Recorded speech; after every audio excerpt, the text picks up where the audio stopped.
Drop your stuff in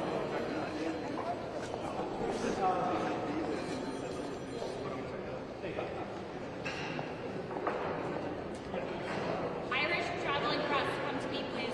Drop your stuff.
Irish press, drop your stuff on the chairs and come to me, please.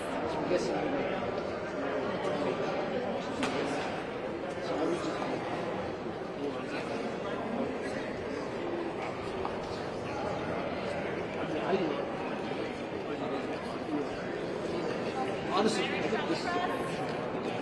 Join your colleagues in welcoming across today. They kind of I was just like, I don't want to be we're just going to be I mean, so that's it's basically, I mean, they never got to the screen where they said, hey, It's a young child. What's a lot of corners?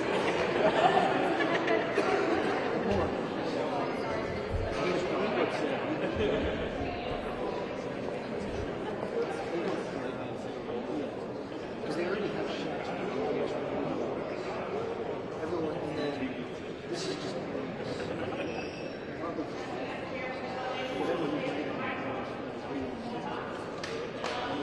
I mean, this shot says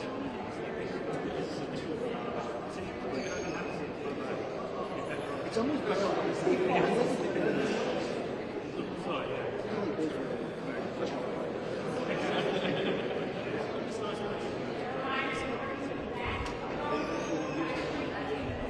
yes, I understand why. I feel like that sometimes it's easier to call shot.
All the chairs.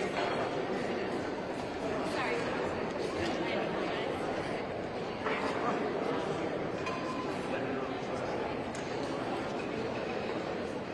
Irish press, once you've dropped, you can head over towards me.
It's for conspiracy.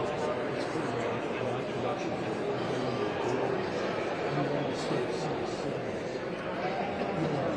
for the board. It's for the board. Yeah, it's transmitting. Which.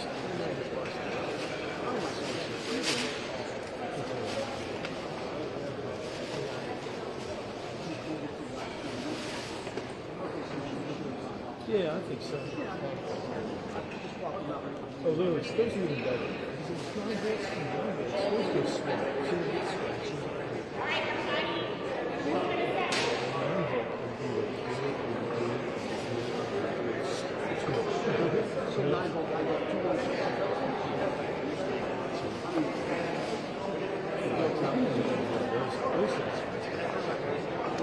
When the yoke dies fast, and you've got so slow, you can kind of hold on to it.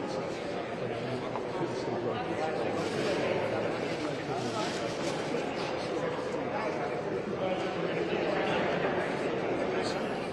I know it's all stressful.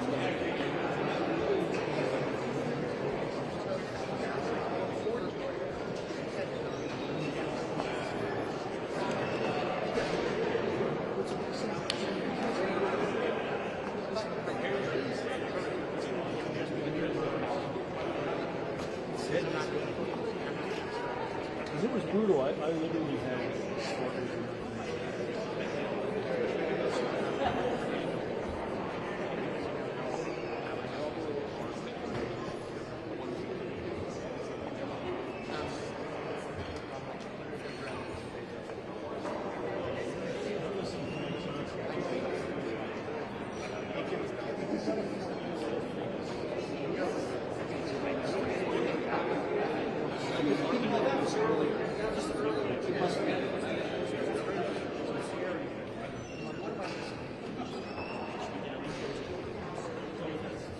He's in there.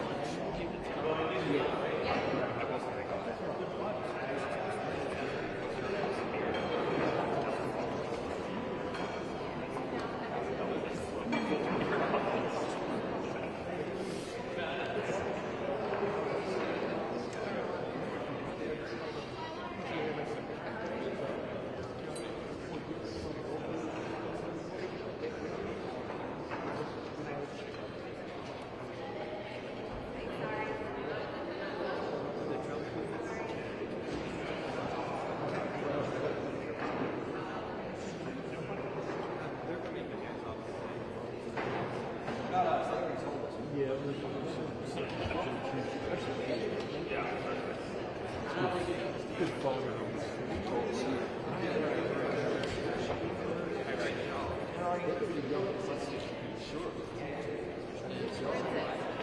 This is a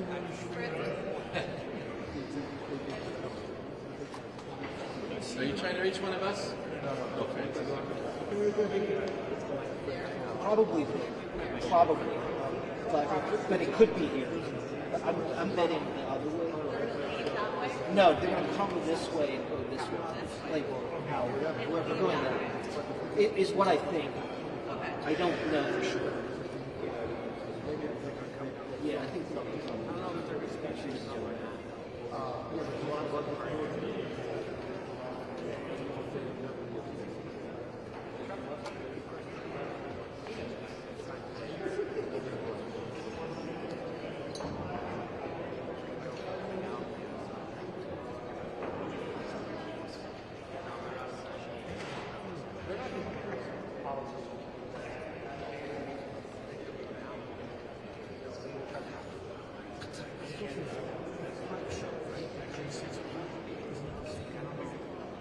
Are they doing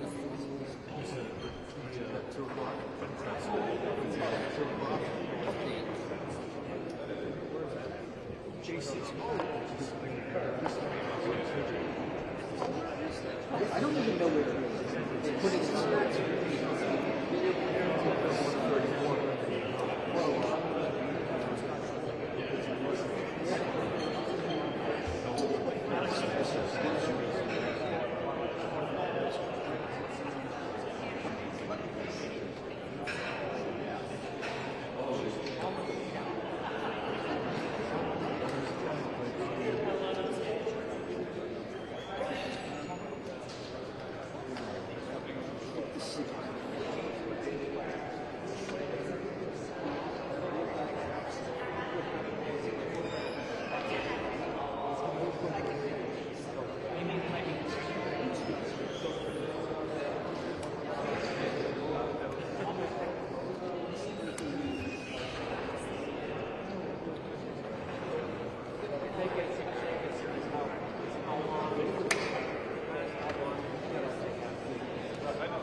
Just pick up the next color.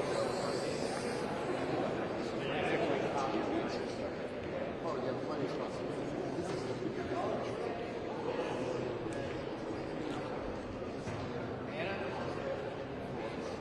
Hillary said she's are you sitting on the AT? It's super weak in here. Just try house pump.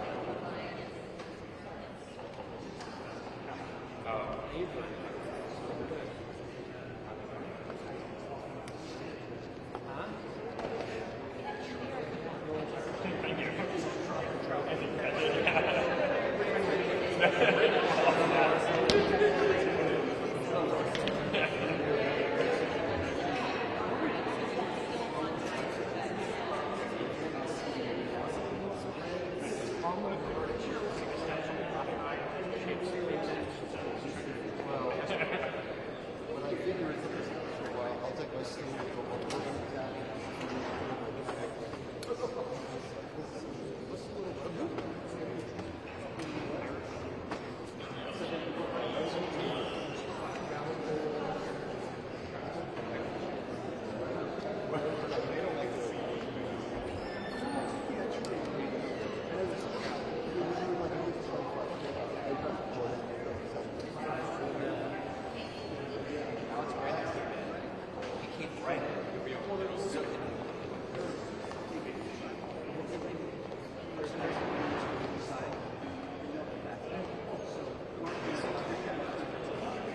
Ready.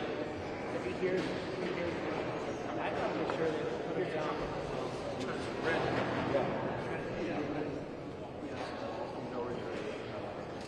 So where are you guys?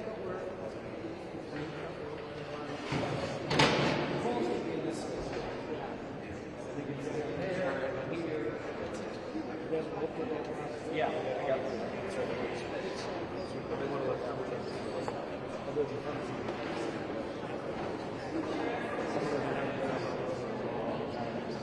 I just sort of you might Lonnie or something. Here's my phone. Yes.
All these times are gone.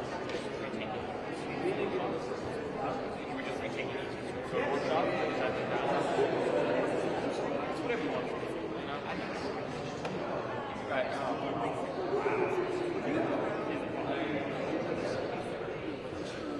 You knocked the price down to 14,000.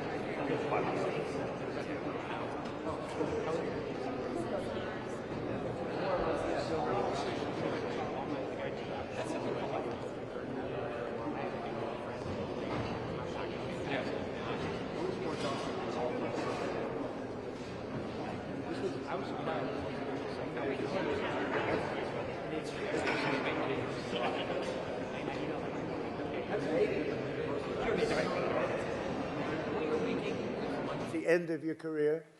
You're not allowed to use the word beauty in any form to introduce a woman, but she happens to be beautiful. Kelly, thank you very much. All Irish. I'm in deep trouble. I'm in deep trouble. There'll be headlines when I get out of this room, but I'll stick with it.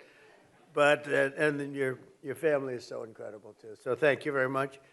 And to every friend of Ireland in this room today, I just want to wish you a very happy St. Patrick's Day, special day. It's a very great day. And to Taoiseach, you are a man that I've gotten to know, and you mean business. And he can tell a story like nobody can tell a story. And then he said, how did you speak for almost 2 hours? A couple of weeks ago, I'd called State of the Union. I said, you could do it very easily. I guarantee you that. He could do it. But we've had a really great relationship. And Mary, thank you very much. Terrific. Thank you very much to be with you both. I hope you enjoy your stay. Also with us is House Majority Leader Steve Scalise. Steve, great job. Deputy First Minister of Northern Ireland, and they get along so well. I saw that. You get along very well together. That's the way it's supposed to be, huh? I don't know if I should be promoting merger. I love mergers, but I didn't know. We're going to get in a little trouble. We're going to get in more trouble with that than the beauty. But Emma Little Pengali, thank you very much, Emma. Thank you very much. And the ambassador from the Republic of Ireland, Geraldine Byrne Nason. Geraldine, thank you, Geraldine. Thank you very much. Ambassador from the United Kingdom, Christian Turner. Christian, thank you. Thank you. Thank you, Christian. Thank you very much. And the U.S. Ambassador to Ireland, a great golfer. This guy can play golf. He can play golf. Walshy, right? Can't you, huh? But Trump's not bad. No. He's a great player, and he's having a lot of fun over there. What is that for a guy who loves golf? Is that the best location? Can you imagine? Ambassador to Ireland? That's got to be the greatest job in the world. Anyway, have a good time. Have a good time. You're doing a good job. As many of you know, this year we're celebrating something that is very special, the glorious 250th anniversary of America's founding. That's a big deal, and I'm very happy to be here. I wasn't supposed to be president right now. It was supposed to be maybe in Ireland, taking it easy, or someplace taking it easy. But I'm president now, and I got the Olympics, I have the World Cup, and I have the 250th year, and we all have it together. And I just do want to say that the war is proceeding very, very strongly. We're doing very, very well in Iran. Knocking the hell out of them, and you have to do that. We can't let them have a nuclear weapon. They were 2 weeks away, in my opinion, 2 weeks away from having a nuclear weapon.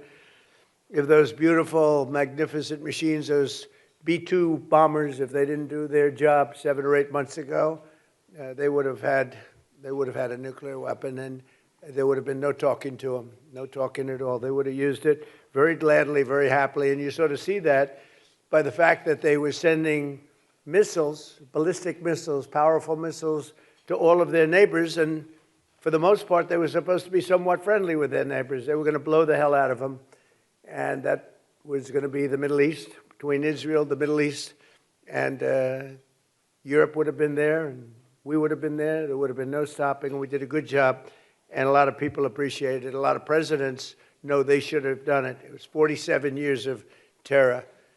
Every time you see somebody with no legs, no arms, a face that's been really so badly damaged, so badly hurt, lives destroyed. 95% chance it came right out of Iran. They loved that bomb. They loved that bomb. And the father of that was, as you know, Soleimani, General Soleimani, and we got rid of him in my first term, and if we didn't get rid of him, I think it might have been a different story, because he was a bad guy, but he was a brilliant guy if you like to fight dirty, and he fought as dirty as you can. So we've done something that a lot of people said that other people should have done long before I got here, but it's my honor to do it, and we've had a very big day today. We knocked out things that nobody thought were possible to knock out. Today was a very big day already. As part of this great celebration, we also honor 250 years of cherished Irish-American friendship and 250 years of fierce, proud, tenacious Irish-American heritage These are incredible people. Oh, I know so many Irish. They're difficult, though, you know. They're very difficult. And they're great politicians. You know, I was just told, right, that 23 American presidents have some Irish blood in them, right? Some a little bit, and some a lot, right? That's a pretty big number. I don't think and nobody else competes with that. But out of the 56 signers of our Declaration of Independence, 11 were patriots with roots in Ireland. Back in July 4th, 1776, it was a son of Ireland who actually printed that sacred document for the first time. Who knew that? And it was also an Irishman who first read its immortal words to the American public, proclaiming aloud that we are all made free and equal by the hand of our Creator and endowed by God with rights to life, liberty, and the pursuit of happiness. That came out of the blood of Ireland. The Irish did not come to America. They helped found America, the fact is, and they helped build America. And these are incredible people. I know them well. And with a little bit of Irish luck, they helped make America into the most exceptional nation the world has ever seen. And we're doing better. We had to do a little excursion, if you don't mind. A little excursion to take care of nuclear weaponry in the hands of maniacs.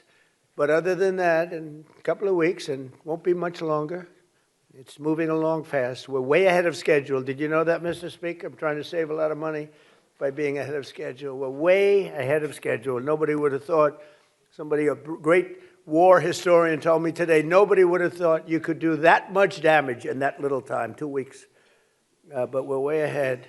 But we had prior to that, and really, I guess you could say after that, but prior to that, and it'll bounce back so fast, the oil prices will drop like a rock, and the economy is so powerful, so strong. And, you know, we hit 50,000 on the Dow. Think of that, 50,000. I was told you'll never hit 50,000, not for the first 3 years. Maybe at the end of the fourth year, you might be able to hit it. We hit it in the first year. And we then hit 7,000 on the S&P, and that was even more of a long shot, Steve. That was a chance that they said you couldn't do that. That was harder than 50 on the Dow. 7,000 on the S&P. We hit that before the end of the first year. And all of those things. And then I said to myself, well, we're doing great. We're doing great. I went to Susie, my beautiful Susie Wiles. There's nobody like Susie. I went to Susie. Right? And everybody's with her, and she's a great woman, really. She's a great woman. But I went to Susie. I always go to Susie. I said, Susie, do you mind if I take a little excursion here? Do you mind if I, you know, we're hitting all these records, right? More people are working in the United States today than ever before. I could name this. I don't want to bore you because this is all about Ireland. This is all about, but you're a big part of it because you're a big part of this country. But I said, do you mind if I take a little excursion, my chief of staff, because I want to do this. I have Marco here. We have a lot of our great people. JD is here. They're all here. And I say, let's do this. We got to do it right. Should have been done by many presidents. Should have been done long before 47 years. It's 40 years of living in terror. You know, they're called the bully of the Middle East, but they're really the bully of the world because he used oil to bribe, right? They used oil to bribe and to, you know, gain power. I don't know what they gained. What did they gain? What the hell? How are they doing? Not so good. They're all gone now. Every one of them, they're all gone. We don't even know who to, our biggest problem, we don't know who to deal with. Over here, I can call the Speaker of the House. He's so powerful. I can call him. I can make a deal. Maybe. I can even call your Democrat counterpart, this guy. I said to Kelly, what do you think of your counterpart? He said he's a great guy. This is Republican, Democrat. I never thought I was going to hear that about you. Let me shake your hand for a second.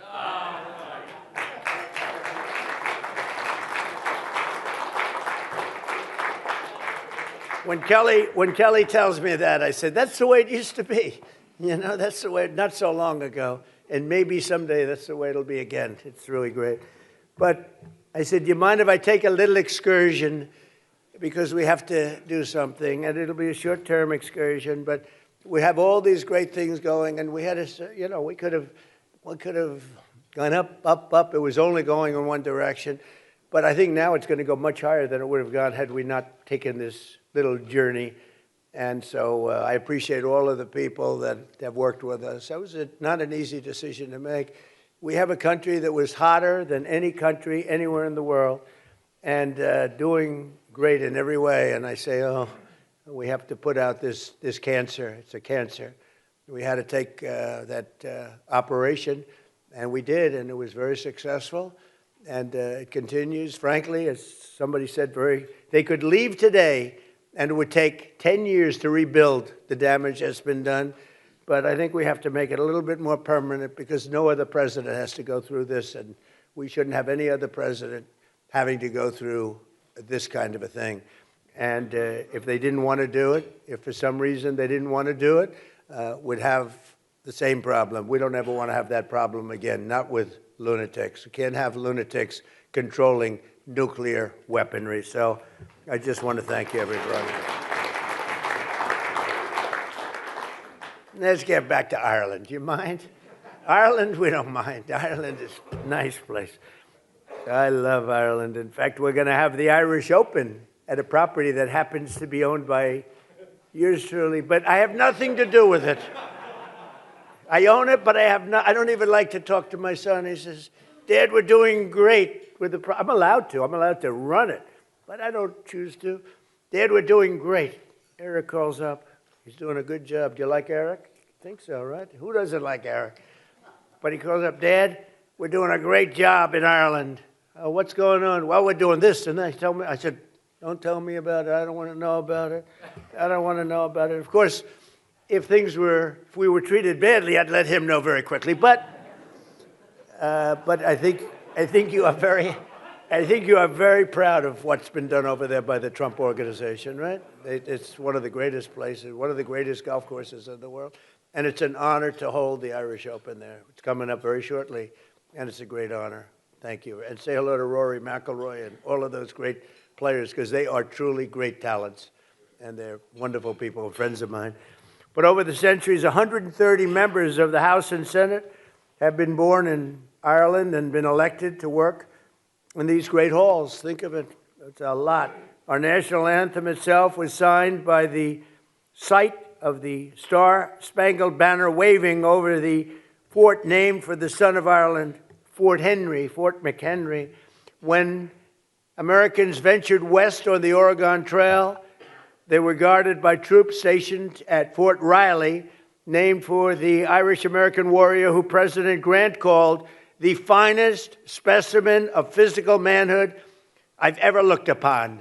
We didn't know that about President Grant. I think we just learned something. But I could say that about your sons, okay? Kelly, I could say that about your sons. One's a boxing champion. They're like champions. Who would think from this one? It's got to be from them. Well, I didn't know about your Italian roots either. I thought he was a super wasp. You know, to me, Mike was always a wasp.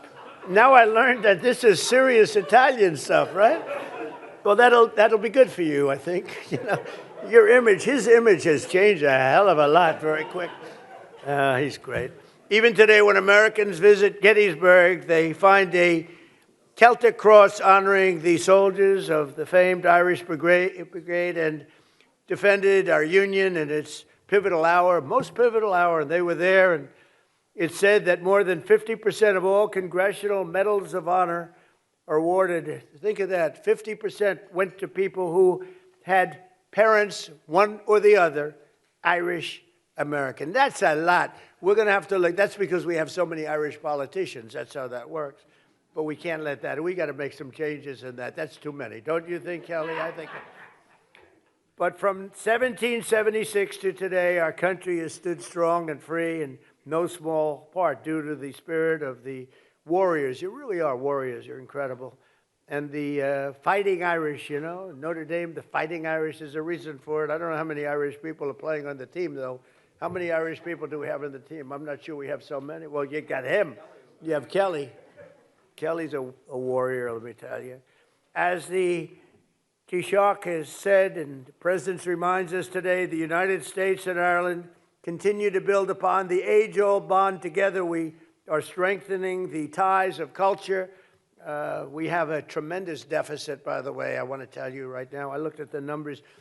You guys are much better business people than our past politicians. We have to talk about that deficit. Are we allowed to talk about that today? It's a substantial deficit. Okay, tomorrow. Okay, Walt said tomorrow.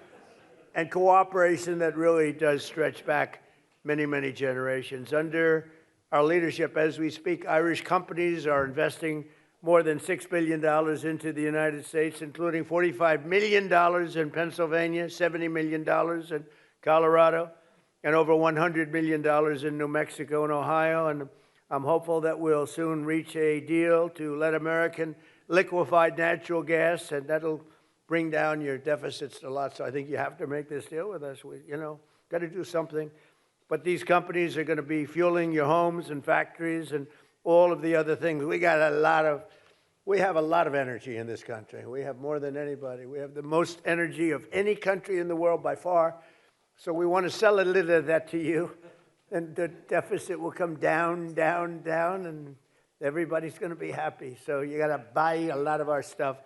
But in this small and beautiful, it's a beautiful room. I love this room. It's been a very warm room. I've had a good time. I have so many friends and so many relationships that I've gotten from this room, mostly from this event.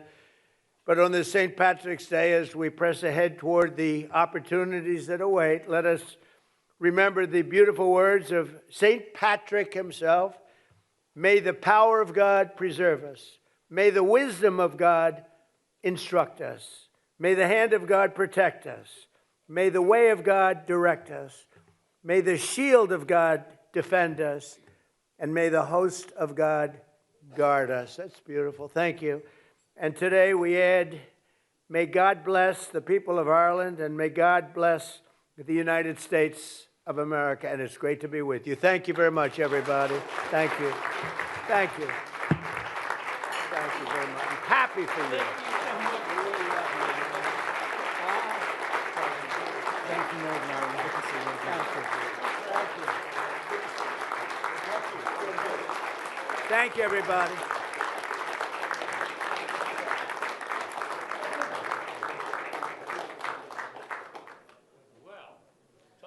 Well, right. Thank you, Mr. President.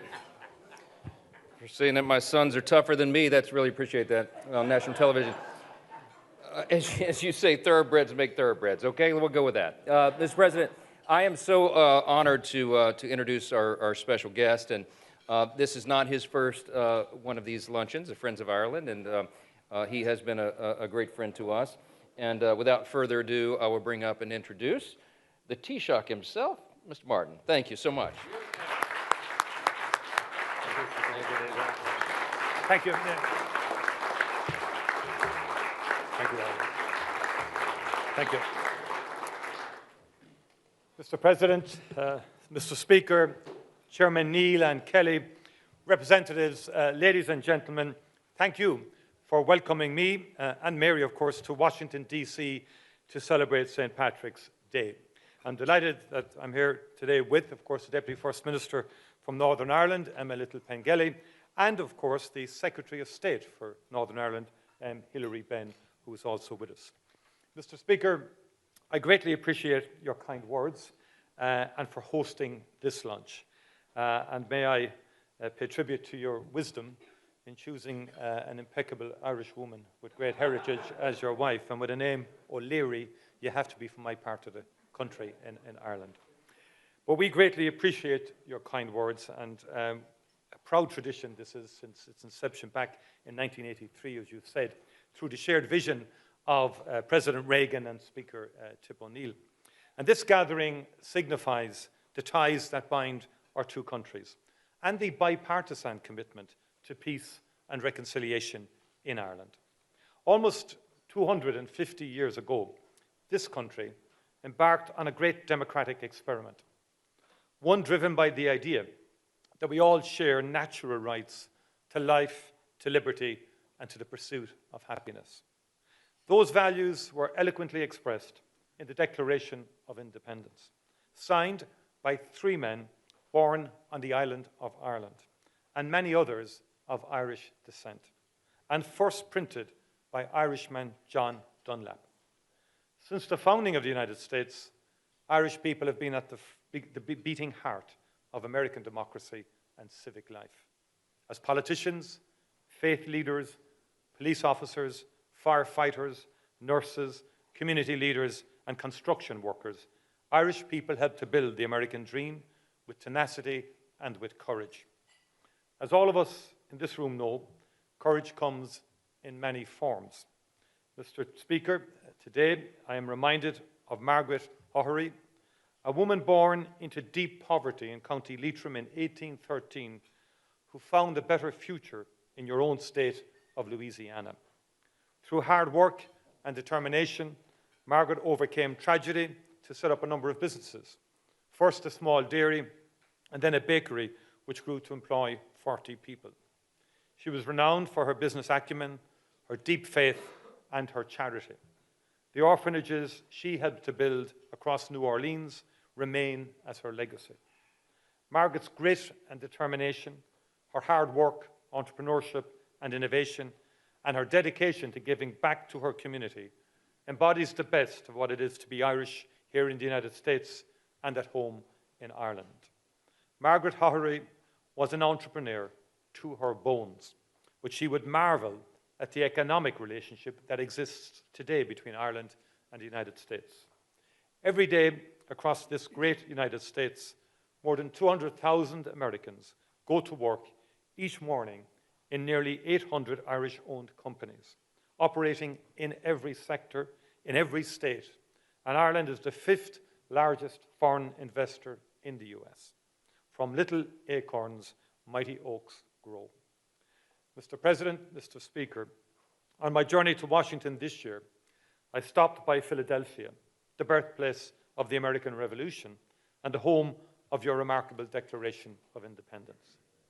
Viewing the exhibition at the Museum of the American Revolution, I was struck by how those who signed the Declaration knew that the profound and serious step they were taking would change not just this part of the world, but the course of human history. Nothing would ever be the same again. As Thomas Jefferson himself declared, "May our Declaration of Independence be to the world what I believe it will be, to some parts sooner, to others later, but finally to all, the signal of arousing men to burst the chains and to assume the blessings and security of self-government. All eyes are opened, are opening to the rights of man." The American Revolution gave hope and example to all who yearned to be free, including in Ireland. That the great republic launched in 1776 exists today owes much to the vision and wisdom of its founding figures, but it also owes its enduring strength to all those who have played their part in sustaining it, including in those who have served in this august building. Mr. Speaker, Congress continues to play its vital part in the story of American democracy under your leadership, Mr. Speaker. Congress has also brought people together across the aisles to play a pivotal role in achieving and securing a lasting peace on the island of Ireland. I pay tribute to the generations of people who have served here and who believed in and invested in this peace. We will never forget them. We will always remember that in our darkest and bleakest hours, they kept the faith. And we still need your support and your energy to maintain that peace and to support reconciliation. Mr. President, thank you for your friendship for Ireland, a country you know well. Thank you, Mr. Speaker, for your gracious hospitality, for this opportunity to break bread with so many true friends of Ireland. There is truth in the Irish proverb that the road to a friend's house is never long. Thank you, co-chairs Mike Kelly and Richie Neal, for your unstinting commitment to peace and prosperity on the island of Ireland. And thank you for bringing so many members of this House from both sides of the aisle together on St. Patrick's Day and throughout the year. A very happy St. Patrick's Day to you all. As we say in Gaelic, Gorv Mila Mahagav, Agus Banachti, Na Ela Podrig Orv Galer. Thank you very much indeed.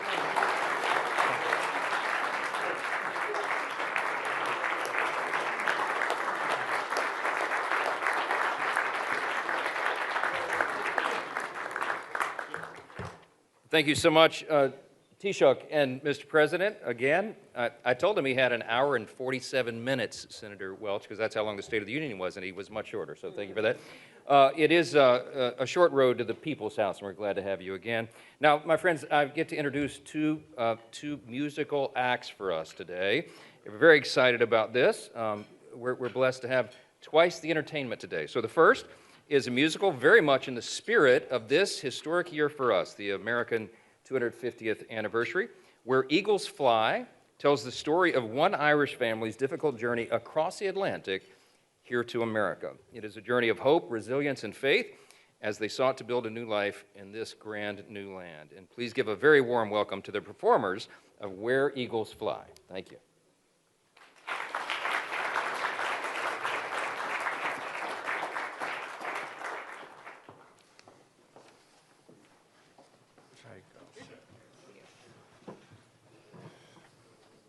Mr. Speaker.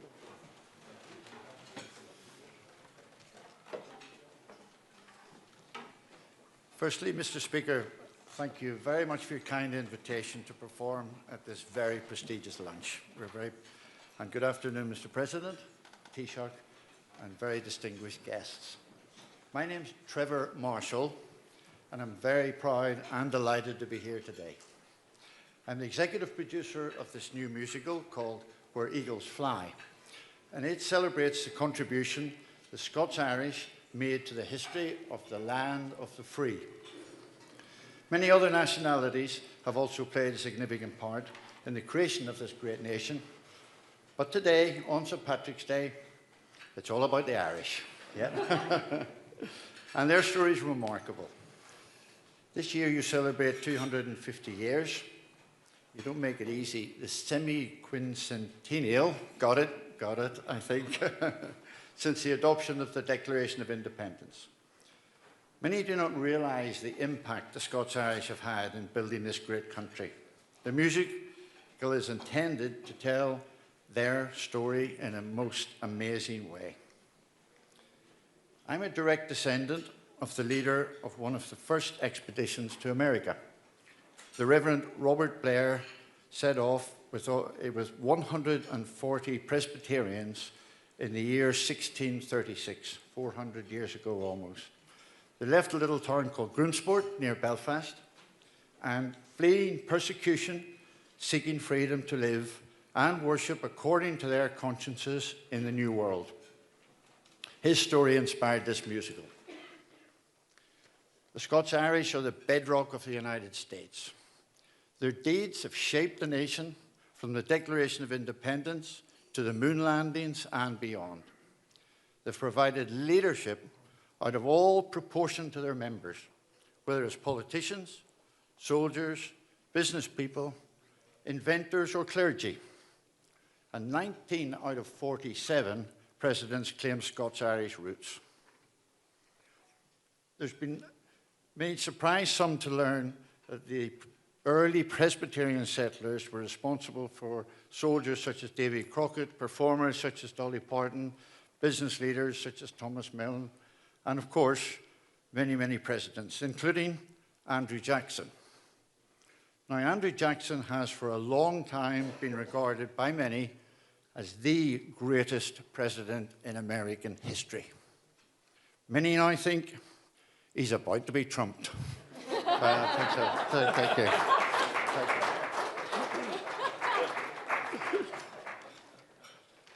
The contribution of the Scots-Irish goes far beyond famous deeds and famous people. It is their character and ideals, especially their love for freedom, that has had the greatest impact. For they have literally defined what it is to be American. Finally, the creator of this great musical and my great friend, John Anderson, sadly passed away before realizing his ambition of bringing this show to America. John would have been a very, very proud man today. So here's a short excerpt from the musical. I hope you enjoy it. It's called Where Eagles Fly. Thank you.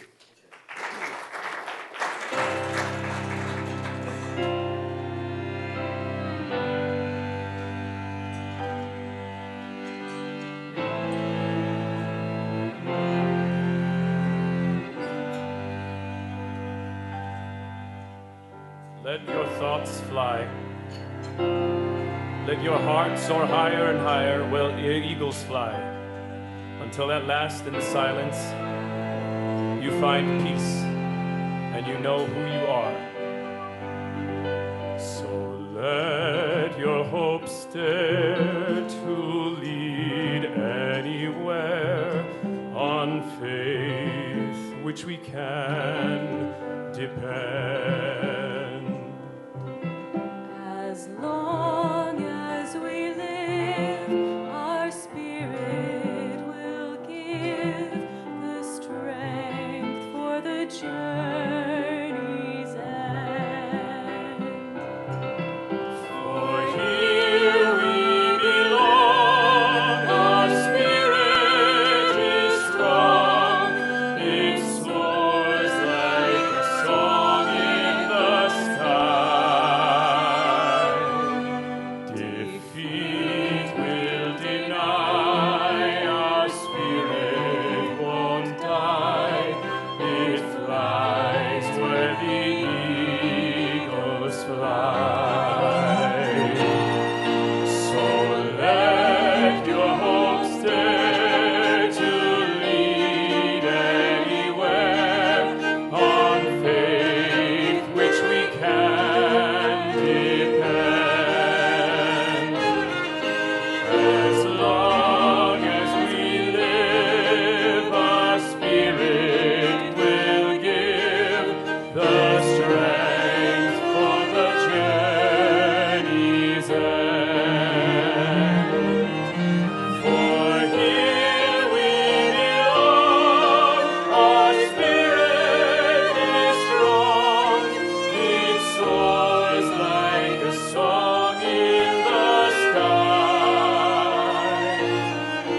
Defeat will deny, our spirit won't die, it flies where the eagles fly. Flies where the eagles fly. Fly where the eagles fly. Where the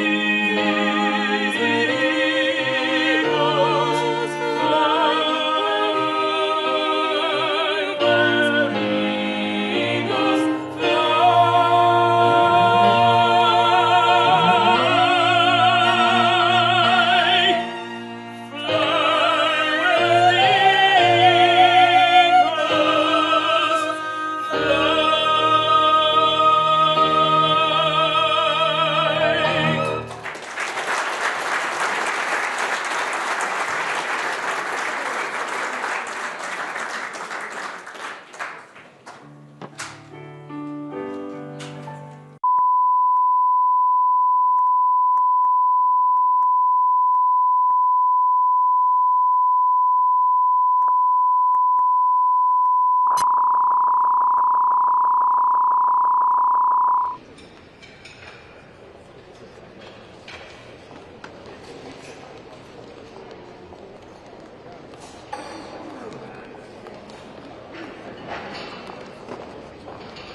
okay.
they will